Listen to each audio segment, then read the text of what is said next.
Right, so when you have a complex sentence, you have an independent clause and a subordinate clause that formulates your sentence.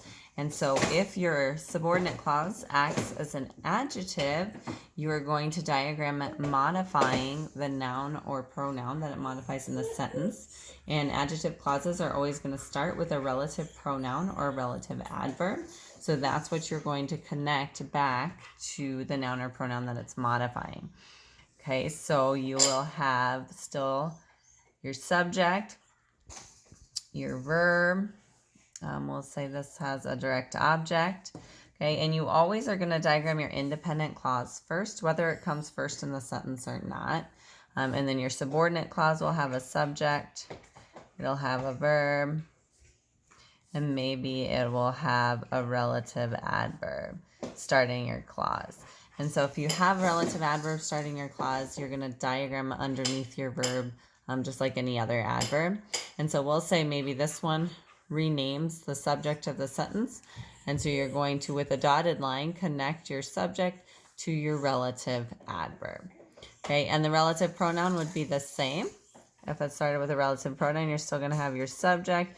You'll have your verb. We'll say this is a linking verb, so we have maybe a predicate nominative here. Okay, and then we have our subject, and we'll say our relative pronoun maybe here acts as a subject.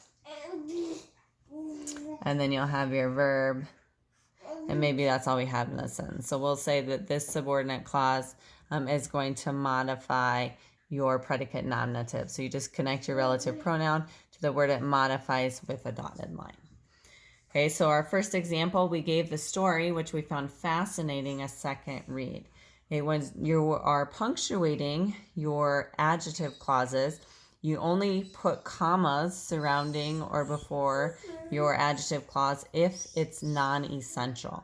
So if you're going to give a story a second read, we already know that you found it interesting or you wouldn't read it again. So that's why the commas are surrounding the clause. Okay, so independent clause always first. So the full independent clause, we gave what? A read. And what received the second read? The story. So subject, verb, direct object, indirect object. Okay, and so we have the is modifying story, and it was given a second read, so a read, and it's second. Okay, so that's our whole independent clause, and then which we found fascinating.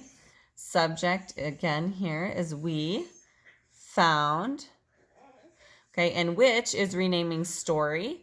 So we found what? The story, and it became fascinating. Okay, and so like I said, which is renaming story. So if you're not sure where to diagram this word, just replace it with the word that it replaces. So we found what? Story. So we're going to say we found which, because which is replacing story, and the story becomes fascinating.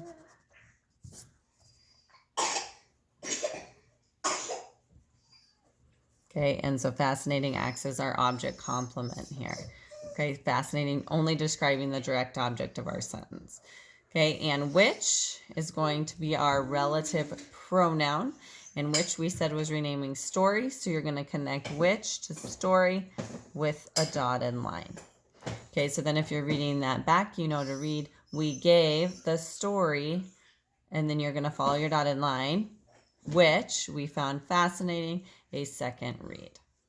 Okay, then if you have an adjective clause that has a relative adverb rather than a relative pronoun, our trip to Italy ended with a visit to the town where my parents were born. We have our independent clause here. Trip ended with a visit to the town where my parents were born. And so we have where my parents were born as our subordinate clause, and it's modifying town.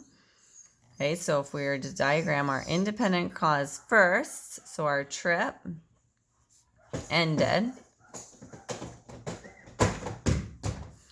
So subject, verb, and modifiers. It was our trip, and it ended with a visit, which is our prepositional phrase. So we have with a visit, and the visit was to the town. So to the town. And then we have our subordinate clause, parents were born. Okay, and we have my, modifying parents. And where is where they were born, right? And so that is a relative adverb, so it goes underneath of our verb. And then so we can read it back, where my parents were born, modifying town. So town has to connect to where. Okay, so then we can read, our trip ended with a visit to the town where my parents were born.